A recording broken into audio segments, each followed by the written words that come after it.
unção do ofício é somente para o exercício do qual aquela pessoa é vocacionada.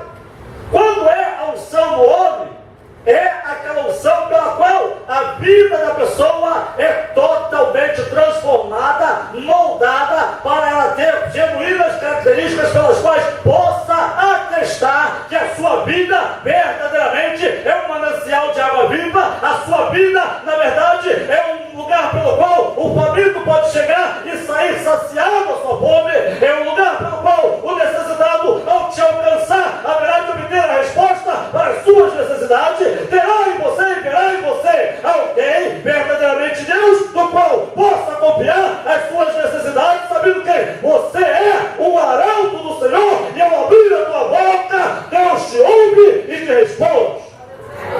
Glória a Deus. Mas quando você só é um aluno, você vai falar daquilo que alguém fez, daquilo que alguém viu, daquilo que alguém falou. Na verdade, você não terá nenhuma intimidade ou experiência acerca de uma vida de aprendizado com o Senhor. Para ser discípulo do Senhor, precisa ter treinamento. O treinamento que Jesus dava aos seus discípulos era mudança de destino. Ele queria dizer exatamente que a pessoa se dê conta de que considerar o custo antes de tomar uma decisão é assunto sério, requer arrependimento e compromisso total com Jesus. Olha o que o texto mostra, versículo 28.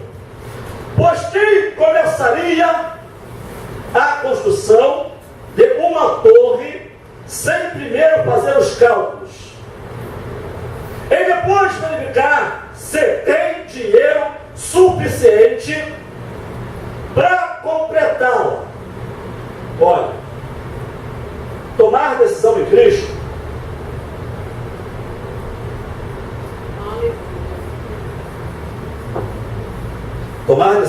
irmãos, é algo muito sério. Eu não estou criticando, mas estou comentando. Hoje mesmo eu vi um diácono, no tempo de uma igreja que eu pertencia. Era um diácono que, cheio da unção, chega a tremer, falava muitos mistérios. E já tinha visto ele uma outra vez, estava fora da presença de Deus, uma vida totalmente chegada. Hoje também o semblante dele, o comportamento não demonstrava ter um brilho de Deus. Porque, conforme no passado, Jesus, irmãos, o sermão de Jesus, as pregações de Jesus, elas todas eram dentro do conceito didático, era mais o ensinamento. Ele estava preocupado em deixar o povo sabido: olha, vocês precisam entender que é chegado o reino de Deus. Então, vai mudar. Tem que mudar. O reino das trevas, como está lá em João, na primeira epístola, 3:8, que o Filho de Deus se manifestou para destruir as obras do diabo. Veio o reino, foi implantado. Quem discípulo passaria até o rei? Tendo o rei, seria seu súdito. Sendo súditos, haveriam de obedecer o seu rei, fazendo a sua vontade. E ser discípulo de Jesus é exatamente estar nessa condição do aprendizado, está em treinamento. Para ser discípulo do Senhor requer, na verdade, mudança. O custo antes de tomar essa decisão, segundo é um caso sério, requer arrependimento e compromisso total com Jesus. Aleluia. Não adianta, irmãos. Pastor não vai te levar para o céu. Tua mãe não vai te levar para o céu. A oração do teu esposo não vai te levar para o céu, ou vice-versa da tua esposa. O que vai te levar para o céu é uma vida comprometida com Deus, compromissada com a sua palavra. É pela graça que somos salvos. Sim, isso não provém de nós, é dom de Deus.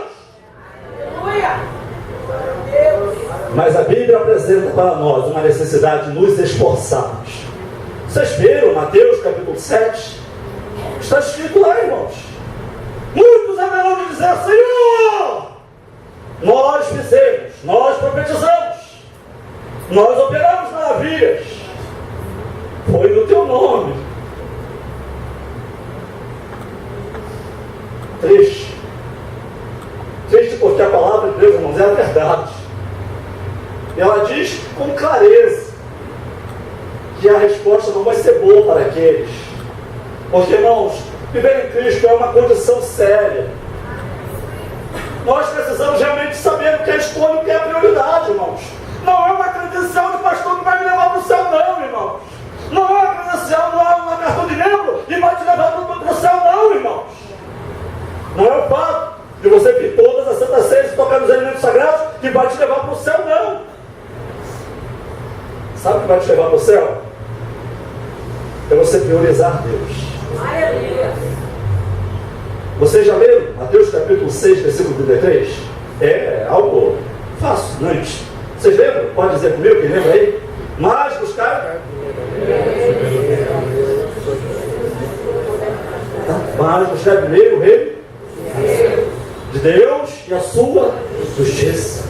E todas essas coisas serão acrescentadas. Que é prioridade. E buscar o reino de Deus é nós realmente estarmos nos relacionando com Ele. O discípulo genuíno de Jesus, ele andava com Jesus e tinha um aprendizado dioturnamente. Irmãos, cantar, levantar as mãos, falar um monte de mistério, profetizar, ter visão, revelação, nada disso nos levará para o céu.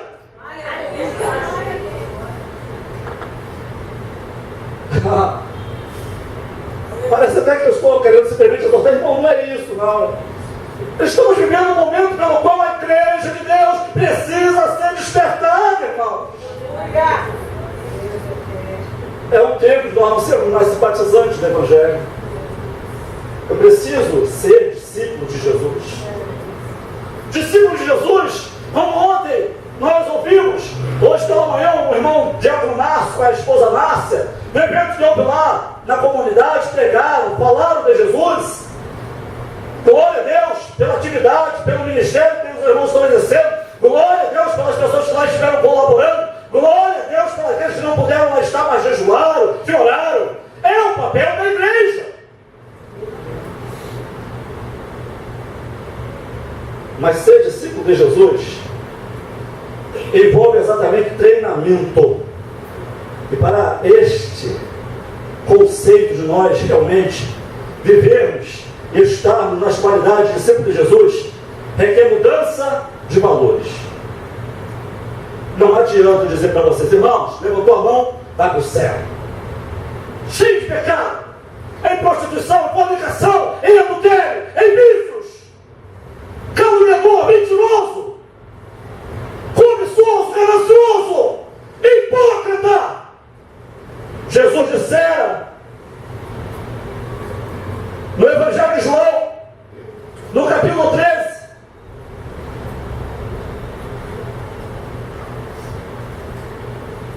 ao lavar os pés dos seus discípulos, ele deu exemplo. E os fariseus, simplesmente, eles falavam: vocês têm que fazer, e não fazer nada. Pregar a palavra é muito fácil. Eu estou com o poder da fala. Eu falo a você tem que ser discípulo de Jesus. Mas só que eu estou aqui diante de Deus, no altar de Deus. Eu tenho e tenho diante do Senhor. Aleluia! Se estou respirando, é porque Ele está me dando vida. Se estou falando, é porque Ele está me dando o poder da voz. Porque este lugar é santo. A Bíblia nos mostra na dispensação da graça. Ananias e Safira foram fulminados na presença de Deus porque mentiram ao homem de Deus. A Pedro, quando disseram acerca da propriedade que havia vendido e não levaram os proventos verdadeiros na presença do homem de Deus. Foi na dispensação da graça. Herodes, ele foi comido por bicho. Simplesmente porque a população, ao aclamar, dizia: voz de Deus e não de homens. Quando na verdade a Bíblia nos mostra, Isaías 42, versículo 8, que Deus não dá a sua glória a ninguém e nem dá o seu louvor a Deus. Não reparte a glória dele, o poder dele, a majestade é Ele que tem, o domínio é Ele que tem, o Deus da eternidade, somente é Ele que é. Irmãos, nós precisamos da igreja. Você não sabe o quanto é temer de Deus, o quanto é chorar para Deus, o quanto é querer para a igreja no caminho que o Senhor quer que ela ande.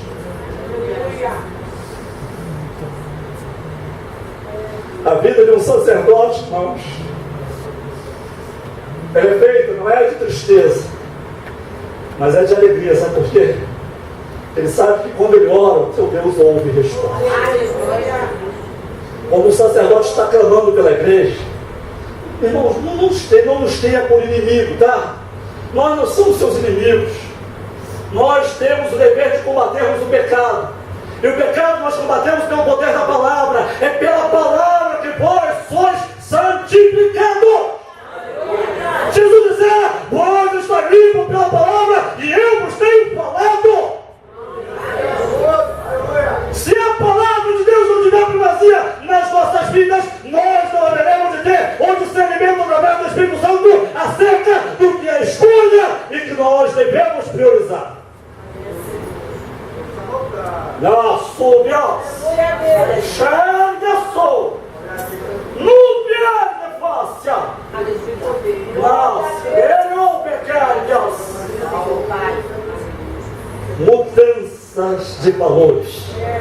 Quem conhece Jesus, versículo 38 e 35, Jesus tem verdade, não fica preocupado com amanhã, com as coisas deste mundo. Abra sua Bíblia, Lucas capítulo 12, versículo de número 22 e versículo 30. Olha o que a palavra de Deus nos mostra. Lucas, Evangelho de Lucas, capítulo 12, versículo 22.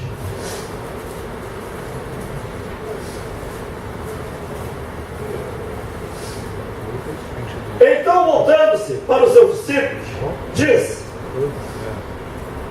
é por isso que eu digo a vocês, não se preocupem com a vida, quanto ao que comer, ou com o corpo, quanto às roupas para vestir. Veja o versículo 30.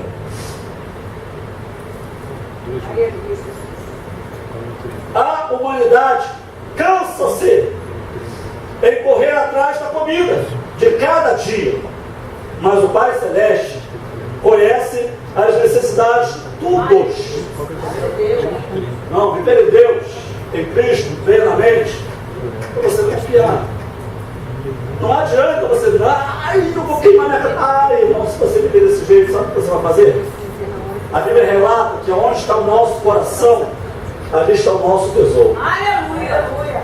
Se o seu coração estiver preso às coisas deste mundo, você é uma presa fácil para o diabo.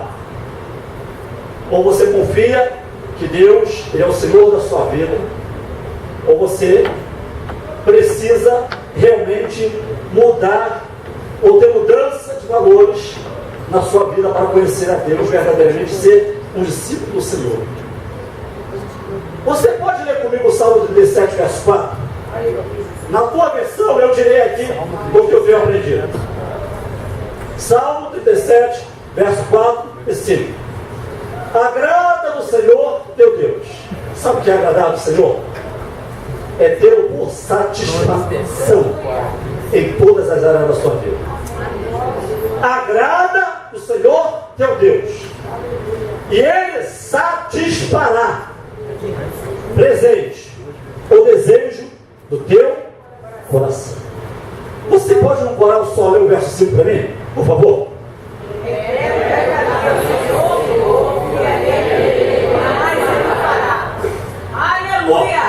Mudança de valores. Ou você confia, ou você não confia. Irmãos, olha só. Nós, igreja, você crê que Jesus haverá de arrebatar a sua igreja? Amém. Amém. A Bíblia mostra que os mortos ressuscitarão primeiro. Desde Adão, nós, os vivos, haveremos também de, no abrir e fechar de olhos, sermos transladados, assunto ao céu, Aleluia, Deus. termos os nossos corpos transformados nos encontrarmos com o Senhor dos ares e habitarmos por toda a eternidade. Bom, você crê nisso, não crê? E por que você não crê que Deus é Senhor para prover para a sua vida o alimento? Prover para a sua vida o vestuário? Irmãos, não são os chamados QI ou QIDIC, indicações, que faz nós entrarmos por portas de excelência. Você estudou? Eu conheço pessoas que têm formações, graduações e não estão bem colocadas. Não tem uma renda que muitas das vezes você, servo de Deus, tem tido. Sabe por quê? Porque eles não têm a bênção de Deus sobre a vida deles. Mas você, sendo próximo na presença de Deus, aquilo que Deus traz à tua vida tem sido suficiente para você se manter, sustentar a sua família e até mesmo ser generoso para a obra de Deus e para outras pessoas que precisam. Porque você verdadeiramente tem tido treinamento, você tem mudança de valores, você realmente deposita a sua confiança no Senhor, e para ser discípulo autêntico do Senhor é preciso ter uma missão. Hoje pela manhã o pastor Edilson estava colocando aqui algumas coisas sobre este comportamento, né? De uma vocação, de um dom, cada um de nós, ele por ali preciso, na sua explicação. E aqui nós estamos falando sobre uma missão. Abre Lucas capítulo 9, versículo 1 e 2, olha só o que a Bíblia nos mostra. Sobre a missão, quando a igreja ou o discípulo do Senhor se esquece desse princípio, ela perde seu foco. Lucas dizia assim: um dia Jesus reuniu seus 12 discípulos e deu-lhes poder e autoridade para expulsar todos os demônios e para curar doenças. Depois os enviou para falar a todo mundo a respeito da vida do reino de Deus e para curar os enfermos. Missão. Se nós não estivermos tendo essa missão do Senhor, nós perdemos o foco do nosso cristianismo.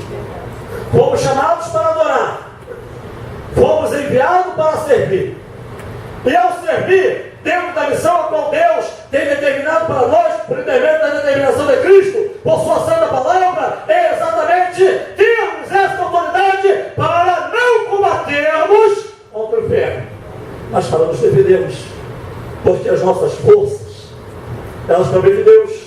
As nossas armaduras não são carnais, são espirituais, são poderosas em Deus. Então nós não combatemos, nós nos defendemos. E à medida que nós defendemos, nós avançamos, porque o Senhor sempre está à nossa frente e Ele nos tem dado autoridade para vivermos o que o Lucas aqui determinou. Um dia Jesus reuniu os 12 discípulos e deu-lhes poder e autoridade para expulsar todos os demônios. Irmãos, você já viu alguém oprimido de você dizer assim: vou chamar fulano para orar? Ou outro, quando não, eu vou orar, o diabo vai revelar tudo quanto eu tenho feito. Não é assim? Crente medroso porque não está para a vida em retidão na presença do Senhor. Está com a mente toda poluída, está com os lábios como um verdadeiro sepulcro, exalando odores de podridão, porque as palavras proferidas por seus lábios não são santas palavras. Aí tem que temer ao diabo, porque das duas uma, irmãos: ou nós estamos verdadeiramente em Cristo, ou nós estamos nos enganando e presos a todas e quaisquer mazelas as quais Satanás tem colocado sobre as vidas errantes. E nós precisamos ter de Deus discernimento para buscarmos a autoridade do Senhor, a ponto de sabermos acerca do que é a escolha que nós precisamos ter acerca da nossa vida e sobre o que nós devemos priorizar. Para concluir este sermão, ainda em missão libertar e curar, Mateus capítulo 8, versículos 16 e 17, nós vemos a palavra do Senhor dizer exatamente: o Evangelho de Cristo provê tanto a cura para a alma, como também para o corpo. Olha só, Mateus 8, versículos de números 16 e 17. Naquela tarde foram trazidos a Jesus diversas pessoas endemoniadas, E quando ele falava apenas uma palavra, todos os demônios eram expulsos. E todos os doentes eram curados. Isso cumpriu a profecia de Isaías. Libertar e curar. A igreja do Senhor, ela tem exatamente este papel. Você é discípulo, Senhor, pode levantar a mão também? Então você tem escolhido e tem priorizado o Senhor. Você não é simplesmente um aluno que de forma didática você acata o ensinamento ora lançado, mas você é um discípulo, que é um discípulo autêntico. Ele adere às características do seu líder. Um líder é para ser imitado, um líder é para ser admirado. Quando você vê um bom líder e ele vai, mas ele deixa um sucessor, este foi um bom líder. Porque quando ele vai e não for capaz de fazer um para sucedê-lo, então ele não foi um bom líder. E Jesus ele foi, mas deixou 12 que foram seus discípulos autênticos, que ao longo da história que a Bíblia apresenta, muitos outros discípulos têm sido formados através do ensinamento e do aprendizado, ora extraído pela própria pessoa do Senhor que está presente conosco. Nós não andamos nas terras cheias de poeiras as quais Jesus andava, mas sabemos que Ele tem andado conosco. E se Ele tem andado conosco, nós como igreja precisamos gozar deste direito que Ele nos apresenta com sua santa palavra, em termos autoridade, e vivermos a sua missão, de sermos treinados e de obtermos a condição de verdadeiramente sermos considerados discípulos do Senhor. Que Deus a todos abençoe e nos preze. Nada mais a dizer a não ser que Deus permaneça falando à sua igreja que não, irmão, não quero nunca pregar aqui. Olha, se dependesse de mim eu nem pregava. Sabe por quê? Eu tenho até temor de estar falando a palavra de Deus. Não é simplesmente uma condição de querer expressar uma falsa humildade, não, irmãos, porque eu sei que pregar a palavra de Deus é algo muito mais nobre, sabe? Porque muito mais nobre do que qualquer outra coisa. Posso dizer que é melhor do que estar lá no parlamento, estar exercendo a função da dona Dilma Rousseff. Porque na prévias, ele passou, xerir,